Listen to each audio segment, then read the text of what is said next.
একদিন ডাইনির ছানা রোল খেতে খেতে যাচ্ছিল। হঠাৎ তার দেখা হলো টুনির ছানার সাথে। টুনির ছানা ডাইনির ছানার কাছ থেকে তার রোলটি কেড়ে নিল। তারপর টুনি মজা করে রোলটি গাছের ডালে বসে খেতে লাগলো। ডাইনির ছানা কাঁদতে কাঁদতে গিয়ে ডাইনিকে সব বলল। ডাইনি রেগে চিৎকার করতে করতে টুনির ঘরে গেল।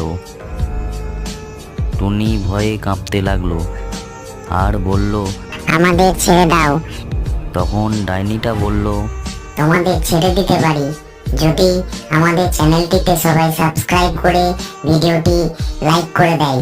বন্ধুরা, তোমরা আমার ভিডিওটি লাইক করে চ্যানেলটি সাবস্ক্রাইব করে দাও, তাহলে ডাইনি আমাদের ছেড়ে দেবে।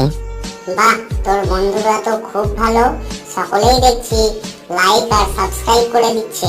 এবার তোকে ছেড়ে দিচ্ছি।